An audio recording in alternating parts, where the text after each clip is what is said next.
heart. Cross it. Cross your heart. Good. You promised. No backing out.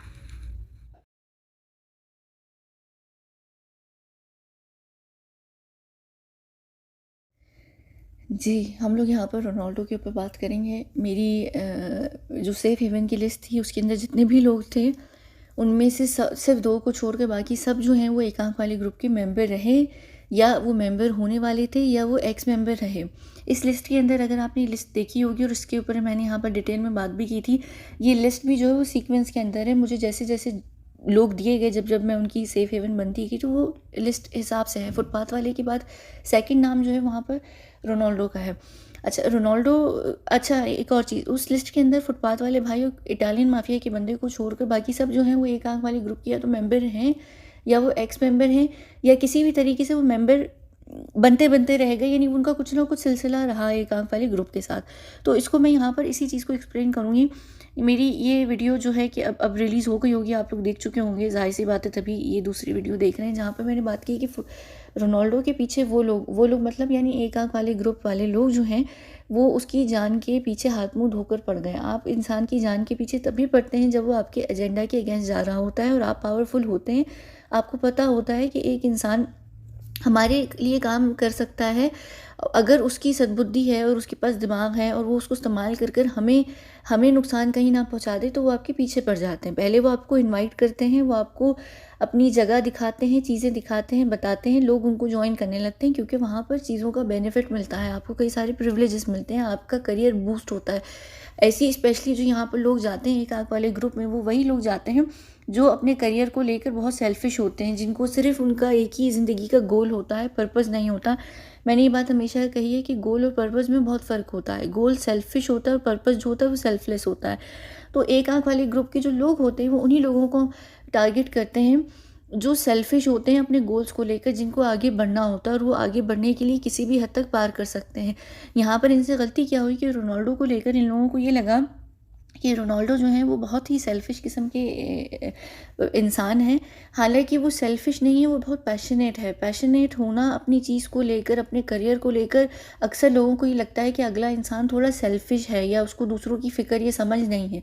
ये बहुत गलत चीज़ हो जाती है और यहाँ पर लोगों को क्या लगता है कि वो अपनी जीत के लिए, अपने गोल के लिए, अपने करियर के लिए, पन इंटेंडेड गोल की बात कर रही हूँ मैं, यानी गोल जो हदफ होता है, यानी आपका जो गोल होता है ज़िंदगी का, उस गोल के लिए आप कुछ भी कर सकते हैं, कुछ भी कर गुजरेंगे अगर आपको उस करियर के अंदर रहना है, फेमस रहना है। तो वहाँ से उनकी ये गलती हुई और उन्होंने इसको इनवाइट करना शुरू किया।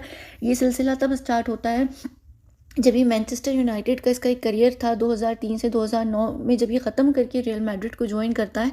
रियल मैड्रिड के टाइम से इसको 5-6 साल के 6 साल तकरीबन होते हैं इंटरनेशनल। इसका करियर 2002 के बिल्कुल आखिर में स्टार्ट होता है। 2002 से लेकर 2009 तकरीबन 6-6.5 साल के अंदर ये एक बेंचमार्क जो है वो इस्टेब्लिश कर चुका था और ये एक बहुत बड़ा स्टार बन चुका था। लोगों को पता चल गया था कि ये एक फोर्स है, ये एक प्रॉपर बंदा है, इसके पीछे फॉलोअर्स हैं, इसको लोग पसंद कर रहे हैं, ये एक बहुत बड़ा नाम बन गया है। तो वहाँ से क्या होता है कि ऐसे लोगों को इन्विटेशंस भेजना शुरू कर दिए जाते हैं, उनको सर्कल में इंट्रोड्यूस कराना शुरू कर दिया जाता है।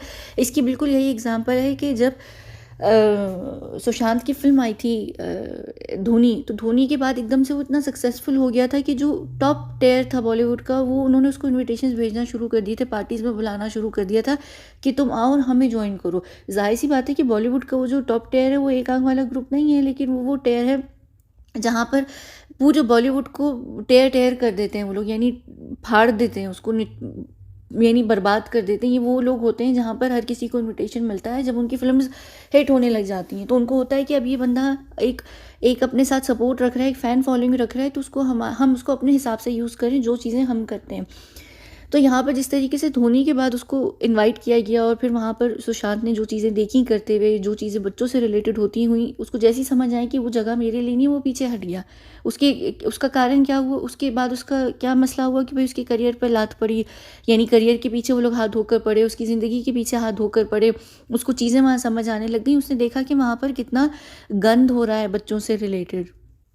यहाँ पर एग्जैक्टली ये चीज़ होती है रोनाल्डो के साथ। रोनाल्डो 2009 के अंदर रियल मैड्रिड को जैसे ही ज्वाइन करता है, इसकी ज़िंदगी में हॉलीवुड की एंट्री हो जाती है। हॉलीवुड ये कहता है कि अब हमें ये बंदा चाहिए, ये हमारे लिए 5-6 साल में उनको समझ आ जाती है कि ये बंदा क्या है। यहाँ से स्टार्ट होता है और इसकी करियर में सबसे पहले जो एक औरत भेजी जाती है वो पेरिस हिल्टन है। पेरिस हिल्टन सबसे हाई प्रोफाइल महिला है जिसको इसने डेट किया है। वो एक होटल एयरेस है। वो एक अलग बात है कि इनकी ऑफ द रिकॉर्ड जो लाइफ होती है उसमें कौन आया कौन नहीं आया वो अलग बात है, लेकिन ये जो ऑफिशियल रिकॉर्ड जो होते हैं जिसमें बात हो रही होती है रिलेशनशिप्स की, उसके हिसाब से यहाँ पर पेरिस हिल्टन जो है इनकी लाइफ की सबसे ज़्यादा हाई प्रोफाइल गर्लफ्रेंड रही हैं। इनका और इनके बीच में बहुत ही थोड़ा सा रिलेशनशिप रहा, बहुत कम समय का रिलेशनशिप रहा। ये समझ लीजिए कि ये सब वो लोग उसी ग्रुप के होते हैं और इनको इसलिए भेजा जाता है उन लोगों को टारगेट करने के लिए, तुम लेकर आओ हमारे पास, हम इसको एक आंख वाले ग्रुप का मेंबर बनाएंगे। तो यहाँ पर पेरिस हिल्टन इसकी लाइफ में जाती हैं और ज़ाहिर सी बात है कि ये लड़कियां जो होती हैं फारग, जिनके पास कुछ भी नहीं होता, चाहे किम कार्दाशियन हो, पेरिस हो, जेनर्स हों, जो भी लोग हों, ये लोग कुछ कर नहीं रहे होते हैं सवाए सिर्फ एक अपने फॉलोअर्स को यूज़ करने की। तो यहाँ पर पेरिस हिल्टन को इसने बहुत ब्रीफ टाइम के लिए 2009 के अंदर बहुत थोड़े से समय के लिए जो है वो डेट किया। 2009 के अंदर इनका जो रिलेशनशिप है वो हट जाता है और वो खुद पेरिस हिल्टन ने ख़त्म किया था, ये कहकर कि पेरिस हिल्टन को ये बिल्कुल ना हॉट लगा और ये बहुत ही अप टाइट था। जैसे सिसी टाइप के लड़के नहीं होते हैं जो बहुत मम्मी टाइप लड़के होते हैं और जो बहुत ही ज़्यादा लड़की टाइप भी होते हैं, क्योंकि यहाँ पर रोनाल्डो की एक पर्सनालिटी है कि वो थोड़ा सा उसकी जो मैनरिज्म है वो औरतों वाले। लेकिन यहाँ पर ना ये चीज़ को क्या कहते हैं, कंफ्यूज मत कीजिएगा गे होने से। यहाँ पर अगर आप देखिए ना, कुछ लड़के होते हैं जो लड़कियों जैसी हरकतें कर रहे होते हैं लेकिन वो लड़की होते नहीं हैं। यहाँ पर इवन अगर आप सुशांत की भी वीडियोस देखिए ना, उसमें वो मस्ती कर रहा होता है, उसकी वो कुछ है अंदाज। कहीं ना कहीं इंसान में कोई चीज़ आती है तो ये चीज़ तभी आती है जब आप ऐसी मस्ती कर रहे होते हैं। अब लड़कियाँ भी, बहुत सारी लड़कियाँ, उनके अंदाज लड़कों वाले होते हैं, पर क्या इसका मतलब है कि वो लेस्बियन है? नहीं। यहाँ पर कुछ लड़के भी होते हैं, ये शरारत होती है। तो शरारत में और लेस्बियन या गे होने में बहुत फ़र्क होता है और लोग अक्सर इस चीज़ को गलत समझ लेते हैं। मैं कई सारे ऐसे लोगों को जानती हूँ कि जो दिखने में बड़े लड़की जैसे लग रहे होते हैं और उनको देखकर कोई ये कहेगा कि यार हो सकता है ये गे हो, और वो बड़े अच्छे तरीके से हैप्पीली मैरिड होते हैं, उनके बच्चे होते हैं, ऐसा भी नहीं कि वो क्लोजेट में होते हैं। तो यहाँ पर पेरिस हिल्टन को ये प्रॉब्लम थी कि रोनाल्डो बालों में फूल लगाकर फिरता है और रोनाल्डो की जो फिज़ीक है पूरी की पूरी वो बहुत ही ज़्यादा लड़कियों जैसी है, वो बहुत पिटीट है, यानी जो उसका बॉडी फ्रेम है। तो उनको ऐसा मर्द नहीं चाहिए था, उनको ऐसा मर्द चाहिए था जो ज़रा मर्द टाइप का हो। तो ये कहकर उन्होंने रिजेक्ट कर दिया था। उसके बाद यहाँ पर दूसरी औरत भेजी जाती है इसकी ज़िंदगी में, वो है किम कार्दाशियन और इसके बीच में रिलेशनशिप रहा बहुत ही थोड़े से समय का। 2010 के बीच के अंदर इनका रिलेशनशिप चला। ये वही समय जब ये क्रिस से शादी करने से पहले, क्योंकि क्रिस भी एक एथलीट थे, उनसे शादी करने से पहले इन्होंने रोनाल्डो को ब्रीफली जो है डेट किया है। अच्छा, यहाँ पर ये भी चीज़ याद रखिए कि ये जो पूरा परिवार है कार्दाशियंस का, ये एक आंख वाले ग्रुप के मेंबर हैं। तो इनको इसीलिए ऐसे लोगों की लाइफ में भेजा जाता है। ये ऐसे ही नहीं चल फिर कर किसी को भी अपने बॉयफ्रेंड या गर्लफ्रेंड बना लेते हैं। ये उन्हीं को बनाते हैं जो इनके मास्टर्स इनको बोलते हैं कि जाओ उनकी लाइफ में और उनको हमारी तरफ लेकर आओ। तो यहाँ पर किम कार्दाशियन ने उसको इंट्रोड्यूस कराना शुरू कर दिया उन बड़े बड़े सर्कल में, उन जगहों में, उन चीज़ों में, हर जगह सब कुछ हुआ। फिर किम कार्दाशियन के भी हाथ नहीं चला, उस तरीके से काम नहीं बन पाया, जो भी हुआ। तो यहाँ पर किम कार्दाशियन भी जो हैं वो इसको छोड़कर चली जाती हैं। किम कार्दाशियन फिर वो अपनी 72 दिन की वो जो शादी वाला उन्होंने गेम किया था एक क्रिस के साथ, वो उन्होंने किया, वो उसमें बिजी हो गई थी। फिर यहाँ पर एक और भी हैं जिनके साथ आपको शायद तस्वीरें नहीं दिखेंगी, वो है सेलेना गोम्स। उन्होंने रोनाल्डो ने उसको भी डेट किया था। इशू क्या हुआ कि सेलेना गोम्स भी जो हैं वो उस साइड से निकल कर आ चुकी हैं, अब वापस वो एक्स मेंबर बन चुकी हैं, एक आंख वाले ग्रुप का। मैं इस पर कभी फिर बाद में बात करूँगी। अच्छा, उसके बाद यहाँ पर आती हैं ये मॉडल मिस शेख जो हैं, ये आती हैं।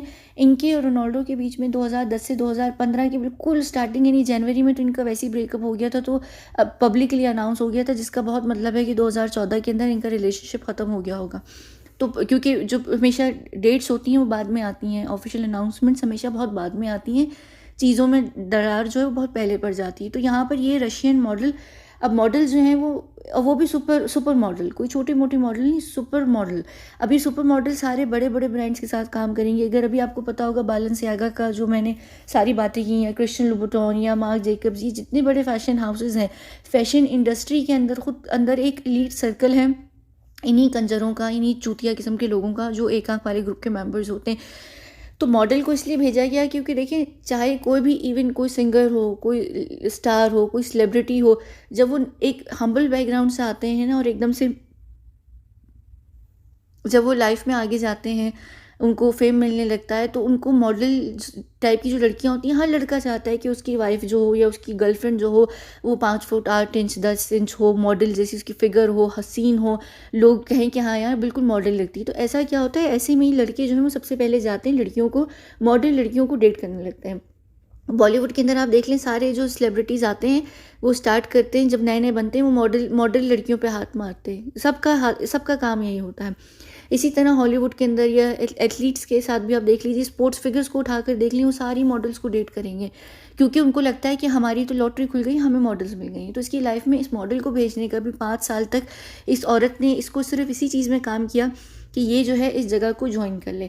इसके बाद क्या हुआ कि इसने भूमिका ये जब किम करदाशियन के साथ था तो इसने +1 की भूमिका निभाई थी। +1 अगर आपको याद होगा, जब मैंने प्रियंका चोपड़ा के ऊपर बात की थी, वो एक आंख वाले ग्रुप की मेंबर थी, मैंने बताया था कि +1 का कॉन्सेप्ट होता है। तो प्रियंका चोपड़ा जो है वो +1 के साथ जाती थी।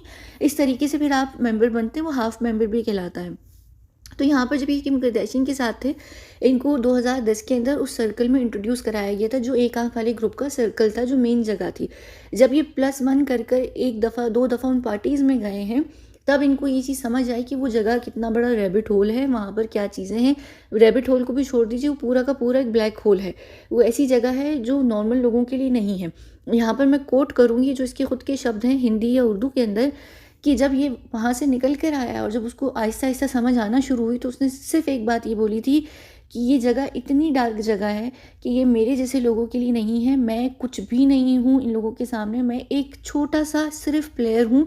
हाँ, जिसको दुनिया पसंद करती है, हाँ जिसके लोग फैंस हैं, हाँ जिसको लोग देखना पसंद करते हैं, लेकिन मैं उन लोगों में से नहीं हूँ जो ऐसी जगहों के किंग पिन्स होते हैं। उसके लिए उसने एक बड़ा स्पेनिश पोर्तुगीज़ एक शब्द यूज़ किया था जो मैं यहाँ यूज़ नहीं करूँगी, कि मैं उन लोगों में से नहीं हूँ। ये जगहें, ये उन लोगों ही के काम हो सकते हैं जो बड़ी-बड़ी चीज़ों को हैंडल करते हैं। कॉर्पोरेट वर्ल्ड हो गया, ये उन लोगों का काम है, वो लोग कर सकते हैं। हम जैसे जो सीज़नल प्लेयर्स होते हैं, यानी सीज़नल स्टार्स होते हैं। सीज़नल स्टार्स का मतलब ये होता है जिनका एक सीज़न होता है, वो एक समय तक फेमस रहते हैं, फिर ख़त्म हो जाते हैं, ठीक है ना। लेकिन जो फॉरएवर लोग होते हैं ना, जैसे अंबानीज़ हैं या बड़े-बड़े जो टाइकून्स हैं, ये कभी भी ये सीज़नल सेलिब्रिटीज़ नहीं होते, ये सारी उम्र के सेलिब्रिटीज़ होते हैं। तो ये कह रहा, इसने जो एग्जैक्टली उसके बाद ये बात आगे कही कि मैं एक सीजनल प्लेयर हूँ, मेरा एक टाइम तक है और फिर ख़त्म। कल को मैं रहूँ ना रहूँ, मैं इस गंदगी के अंदर पढ़कर अपने अंदर का जो मेरा अंदर का कॉन्शियस है, मैं उसको ख़राब नहीं कर सकता। मैं उस चीज़ को इन्वॉल्व नहीं कर सकता जिस चीज़ के लिए मैं बहुत एक्टिवली काम करता हूँ। जिसका मतलब यहाँ पर बच्चे थे और वेलफेयर थी या लोगों से रिलेटेड चीज़ें थी। तो उसने कहा था कि मेरी हर चीज़ के अगेंस्ट जाता है। फिर इसके बाद ज़ाहिर सी बात है कि इसको आहिस्ता आहिस्ता डराना धमकाना भी उन्होंने हल्का हल्का, जो पैसिव तरीके से होता है, डराना शुरू कर दिया था। जैसे कंगना रनौत को जावेद अख्तर ने कॉल करके कहा था कि देखो कहीं कल को ऐसा ना हो कि तुम्हें आत्महत्या करनी पड़ जाए। ये ना पैसिव धमकी होती है, ये धमकी का पैसिव स्टाइल होता है। जब आप किसी को डराना भी चाह रहे होते हो, नहीं भी डराना चाह रहे होते, तो यहाँ पर रोनाल्डो को डराना शुरू कर दिया था कि देखो कल को तुम्हारा करियर बर्बाद हो जाएगा, तुमसे चीज़ें छीन ली जाएंगी, तुमसे ये हो जाएगा। उसने उस वक्त भी ये बात कही थी, मैं यहाँ कोट करूँगी कि करियर कुछ भी मैटर नहीं करता है, अगर ये कीमत है इस करियर की तो मुझे ये चीज़ नहीं चाहिए। मैं गेम खेलता हूँ, मैं फ़ुटबॉल खेलता हूँ, मैं यहाँ पर किसी चीज़ों के साथ नहीं खेल सकता, मैं दुनिया के अंदर उन चीज़ों से नहीं खेल सकता जो मुझसे ये लोग एक्सपेक्ट कर रहे हैं। अगर ये चीज़ इस चीज़ की कीमत है तो मैं यहाँ से अभी हटने को तैयार भी हूँ, चाहे वो मुझसे मेरा करियर ले लें, इंटरनेशनल करियर ले लें, कुछ भी ले लें। कल को मेरे पास कुछ नहीं बचा तो मैं वापस से वहीं से अपना करियर दोबारा से स्टार्ट करने की कोशिश करूँगा जहाँ से मैंने की है।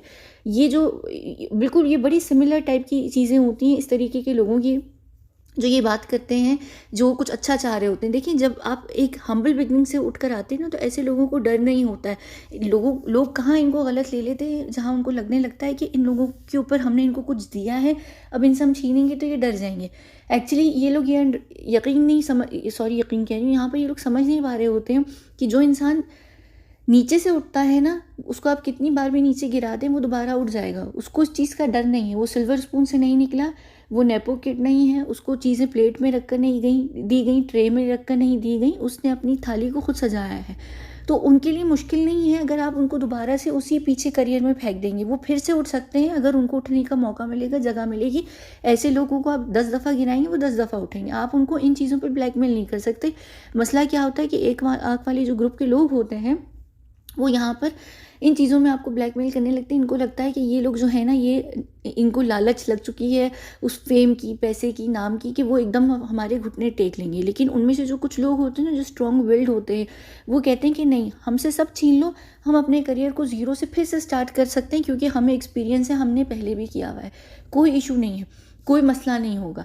यहाँ पर ऐसा नहीं था कि सिर्फ हॉलीवुड से रिलेटेड या बड़े ही बड़े लोग इसको स्पॉन्सर कर सकते थे। इसको दुनिया में और भी कई सारे ऐसे लोग होंगे जो बड़े अमीर तरीन लोग होंगे, वो भी इसको छोटी मोटी चीज़ों के लिए स्पॉन्सर कर सकते थे। वो बहुत बड़े किसी फुटबॉल क्लब का नहीं, किसी बहुत ही गए गुजरे फुटबॉल क्लब का प्लेयर बन सकता था, वो खेल सकता था। इन लोगों का जो मेन मकसद होता है लाइफ के अंदर, वो अच्छा स्पोर्ट्स दिखाना होता है, अच्छे तरीके से लोगों को ट्रेन करना होता है, लोगों को इंस्पायर करना होता है। फिर वो आपको चाहे छोटी सी विंडो मिले या आपको एक बड़ा इंटरनेशनल स्टेज मिले, आपको अपना जो पैशन होता है ना, उसके लिए ज़रूरत नहीं होती है आपको किसी इंटरनेशनल स्टेज की।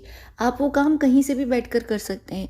तो वो चीज़ के ऊपर जब उनको समझ आई ना कि ये बंदा हमारे सामने घुटने नहीं टेकेगा और इसकी कोई वीकनेस इनको नहीं मिल रही है किसी भी सूरत में, तो वहाँ पर फिर ये लोग क्या करते हैं, वहाँ पर ये लोग एंट्री भेजते हैं। वो किस चीज़ की एंट्री होती है, वो होती है सेफ हेवन की। अब 2010 से इसकी लाइफ में एक चीज़ आ गई, ठीक है, 2010 से इसकी लाइफ में एक चीज़ आ गई। दूसरी तरफ यहाँ पर क्या हुआ, अब वो चीज़ें जब कुछ नहीं मिल रही, तो उन्होंने ये एक केस था, बलात्कार का केस है ये। तो ये जो केस है, अब इस केस के अंदर लेकर इन्होंने ये एक केस बनाया इसको फंसाने के लिए। अब ये केस भी जो है आज भी खुला हुआ है, कभी ये बंद हो जाता है, फिर ये खुल जाता है, फिर ये बंद हो जाता है। ये केस क्या है, ये केस इसलिए है कि इसका इमेज टेंटेड रहे, दुनिया इसको बुरा समझे, गलत समझे, और ये एक इसका हमें एक वीक पॉइंट मिल जाए जिसकी वजह से हम इसको पिन डाउन कर सकें। ये केस इतना बोगस केस है, मैं इसके ऊपर बात करूँगी। हालांकि मैं बलात्कार के फेवर में, हमेशा औरतों के फेवर में बात करती हूँ, लेकिन मैं आपको बताऊँगी कि इस केस के अंदर लूप होल्स कितने। जब ये लोग केसेस बनाते हैं ना, फेक केसेस, उनके लूप होल्स निकल कर आते हैं, वो पता चल जाते हैं।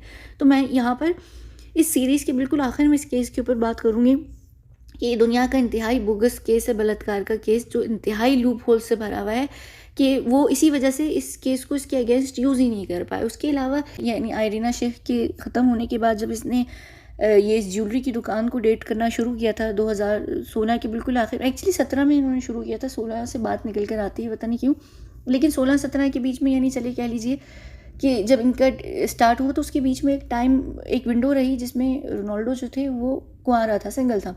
उस टाइम पर केंडल जेनर जो हैं, कहाँ गई वो लंबूतरी, इधर है कहीं, ये रही। इनके बीच में 2016 में एक अफेयर स्टार्ट हुआ, एक तरीके का बड़ा ब्रीफ किस्म का अफेयर स्टार्ट हुआ। ये दोनों ब्राज़ील भी एक टाइम पर साथ थे, और इन लोगों के बीच में एक टाइम रहा। तो ये भी जो जेनर्स हैं, ये लोग जाहिर सी बात है एक आंख वाली ग्रुप, तो इसको तब भी समझ आ गई थी कि इनका जो पूरा का पूरा परिवार है, वो सिर्फ उनका सबका जो मकसद है वो एक ही तरफ पुश करने को है। तो उसका माइंड बन चुका था कि मैं दुनिया की सारी मॉडल सेलिब्रिटीज़ को साइड में फेंक कर मैं एक नॉर्मल महिला को जो डेट करूँगा। बस उसको ये नहीं पता था कि जिस महिला को डेट करना चाह रहे हैं वो चलती फिरती ज्वेलरी की दुकान बन जाएंगी। और उनकी जो कहानी है, इनकी कहानी तो बहुत ही डिफरेंट है। इसके बारे में जब मैं सुनाऊंगी ना और मैं बताऊंगी, तो आपको पता चलेगा कि औरतें कितनी बड़ी कुत्ती कमीनी होती हैं, और क्या कुत्तापना होता है कुछ औरतों के अंदर, कि वो कैसे इंसान को लूटती हैं और वो कैसे इंसान को पंजे में लाती हैं। और ये जो इसका यहाँ पर मैं बात भी कर रही हूँ सिर्फ इस वजह से कि आपको पता चलेगा कि ये एक्चुअली जो लड़की है, ये किस तरीके से उनको हेल्प कर रही है। किन को हेल्प कर रही है वो मैं आपको बाद में बताऊंगी, लेकिन ये बड़ी कुत्ती किस्म की औरत है। और इसके ऊपर आप जाइएगा भी मत। मैं कोशिश करूँगी कि मैं आपको इनकी पूरी रिलेशनशिप का जो रन डाउन है वो मैं आपको दूँ, मैं बताऊँ कि ये कितनी तेज़ औरत है। और एक और चीज़, मैंने पेरिस हिल्टन का तो बता दिया था छोड़ने का, कि पेरिस हिल्टन ने क्यों छोड़ा था रोनाल्डो को। किम कार्दाशियन ने रोनाल्डो को छोड़ दिया था क्योंकि किम कार्दाशियन की को मज़ा नहीं आ रहा था। वो किम कार्दाशियन की जो सारी सिनिस्टर हरकतें थी, वो उनमें इसका कोई साथ वाथ दे ही नहीं रहा था, उसको समझ आ गई थी। तो उनके बीच में कोई रोमांस ज़्यादा निकल कर आया ही नहीं। फिर वो क्रिस के पीछे चली गई थी। आयरीना शेख ने 5 साल एक बड़ा ज़बरदस्त किस्म का पीरियड होता है जो दिया जाता है। ये ऐसी पीरियड्स होते हैं 3 साल, 5 साल, 10 साल, या 7 साल, ये 3, 5, 7 और 10 का एक पीरियड मिलता है जब आप आपको जब भेजा जाता है ना किसी की लाइफ में, तो वो 3, 5, 7, 10 का पीरियड होता है।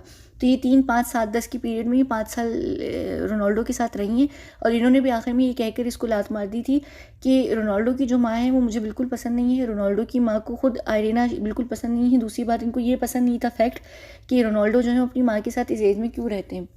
तो ये जो बड़े सिली किस्म के रीजंस होते हैं ना, ये कहकर यहाँ पर कर दिया था। अब ये जो ज्वेलरी की दुकान है ना, इसके ऊपर जब मैं बात करूँगी ना, तो आपको समझ आएगी कि ज्वेलरी की दुकान कितनी बड़ी शातिर चीज़ है। आप लोग सोच नहीं सकते कि ये चीज़ चल क्या रही है। ये बड़े किस्म का ना केज है, और ये आप इसको ले लीजिए, ताई चक्रवर्ती पार्ट 2 है, ये नौटंकिता लोखंडे पार्ट 2 है, ये शहनाज गिल पार्ट 2 है। ये एक्चुअली प्रो लेवल है, ये प्रो लेवल है। और मैंने एक्चुअली ट्वीट भी की थी, बहुत कम लोग ये समझ रहे थे कि बहुत सारे लोग दूसरे नाम ले रहे थे। मैंने अभी रिसेंटली 4, 5, 6 दिन पहले एक ट्वीट की थी जहाँ पर मैंने गोल्ड डिगर प्रो लेवल लिखा था। तो ये gold digger pro level, actually यही गोल्ड डिगर प्रो लेवल है। आप सब्र कीजिए, जब मैं इसके ऊपर बात करूँगी ना, आप लोग पागल हो जाएंगे और आपको समझ नहीं आएगी कि दुनिया क्या दिखा रही होती है और पीछे बैकग्राउंड में क्या चल रहा होता है। जब भी तो एकदम से देखें सब चीज़ें सही चलते चलते आती हैं कि उनकी डिवोर्स हो गई, उन लोगों का ब्रेकअप हो गया, आप लोग कहते हैं यार अभी तो सब कुछ सही चल रहा था, एकदम पीछे बहुत कुछ पक रहा होता है, बहुत चीज़ें हो रही होती हैं, सिर्फ आप लोगों को समझ नहीं आ रही होती हैं, आप लोगों को पता नहीं चल रहा होता है। ठीक है, अब यहाँ पर इस वीडियो को हम बंद करते हैं। अगली वीडियो जो आप सुनेंगे वो सेफ हेवन का पार्ट सुनेंगे कि रोनाल्डो की लाइफ में जो सेफ हेवन भेजा गया, कब भेजा गया, किस तरीके से भेजा गया, और सेफ हेवन किस तरीके से उसको बचा रहा है। ये बहुत इंपॉर्टेंट वीडियो होगी। अब आप लोगों को चाहे बुरा लगे या अच्छा लगे, ये जो भी लगे, क्योंकि बहुत लोग ट्रिगर हो जाते हैं। और मैं उनसे भी एक बात ये कहूँगी कि खुदा के लिए आप एहसान कीजिए मुझ पर कि अगर आपको ये प्रॉब्लम है कि मैं ऐसे लोगों को जानती हूँ जो बड़े लोग हैं या सेलिब्रिटीज़ हैं या फेमस हैं, आप अनसब्सक्राइब कीजिए और जाइए, क्योंकि अभी आपको ये नहीं पता कि मैं कौन हूँ, अभी आपको ये नहीं पता कि मेरी माँ कौन है। तो ये जो आप लोगों के जहन में कॉन्सेप्ट है ना फेमस और सेलिब्रिटीज़, मुझे लोग कहते हैं अरे तुमने अपनी शक्ल भी देखी होगी कि तुम इनके आमने सामने होती हो, इनके साथ काम करती हो, झूठ बोलती हो। आपको ये नहीं पता कि मैं यहाँ वो बात नहीं करूँगी। लेकिन अगर आपको सिर्फ ये पता चल जाए ना कि मैं कौन हूँ, मैं कहाँ से आई हूँ, तो ये सारे सेलिब्रिटीज़ आपको बहुत छोटे लगेंगे। शायद मेरे आगे नहीं, लेकिन मैं जिससे जुड़ती हूँ ना उसके आगे ज़रूर लगेंगे आपको वो बहुत छोटे। तो ये कोई बड़ी बात नहीं है। और फिर सिर्फ ये चीज़ नहीं है, हम जिस परिवार से आते हैं या हम जिस जगहों से आते हैं वहाँ पर ये कॉमन बात है। अब अगर आप लोगों को ये नहीं समझ आ रही तो मैं इसका कुछ नहीं कर सकती। जैसे ये सेलिब्रिटीज़ के मेकअप आर्टिस्ट होते हैं, उनके कौन होते हैं, उनके कौन होते हैं या वो डॉक्टर्स नहीं होते, साइकेट्रिस्ट होते हैं सब। अब जब आपका जो क्लाइंट है वही सारे सेलिब्रिटीज़ हैं, तो आप उन्हीं के बारे में बात करेंगे। अब मैं जो काम कर रही हूँ, मेरे अगर वो सारे जो जिनके इर्द गिर्द मैं काम कर रही हूँ, मैं उन्हीं के इर्द गिर्द काम करूँगी ना। एक आंख वाले ग्रुप मुझे XYZ के घर तो नहीं भेजेंगे ना इंडिया बॉम्बे में कि जाओ उसकी ऊपर इन्फॉर्मेशन लेकर आओ। उनका उससे क्या लेना देना। आप लोग अपने घर में आम जिंदगी गुजारें। आपकी लाइफ में हम जैसे लोग क्या करेंगे आकर, या आप में से अनलेस कि हाँ हमें उठाकर आपको सब्जेक्ट बना कर लेकर आना, तो फिर एक अलग बात है। तो जाहिर सी बात है इन्हीं लोगों के पीछे लाइफ में चीज़ें जाती हैं और इन्हीं लोगों के प्रोफाइल्स खुलती हैं। ऐसे ही लोगों में आप उठे बैठेंगे भी, आपका करियर लाइफ सारी इधर ही घूमेगी। ठीक है, अब चाहे मुझे कुछ भी बोलें इस चीज़ में, मुझे किसी ने एक बड़ा घटिया नाम दिया पार्टी ऑफ प्रोसेस का। मैं इसको एक्सप्लेन करूँगी कि जो पार्टी ऑफ प्रोसेस का फ्रेज़ है ना, इसका असल में मतलब क्या और क्यों मैं पार्टी ऑफ प्रोसेस नहीं होती किसी भी चीज़ के अंदर। ये जो घटिया सोच है ना, ये उस घटिया सोच का बोया हुआ बीज है जो छोटा सा प्लांट निकल कर आ रहा है और वो एक जहर फैला रहा है पूरी दुनिया में कि लोग मुझे बहुत कुछ बोल रहे हैं। अब मैं आपको बताऊंगी, मैं आपको चीज़ें एक्सप्लेन करूंगी। अभी हम इस वीडियो को बंद करते हैं। अगली वीडियो सेफ हेवन के बाद है, और उसके बाद जो वीडियो होगी वो भी रोनाल्डो जी से रिलेटेड होगी। बहुत शुक्रिया।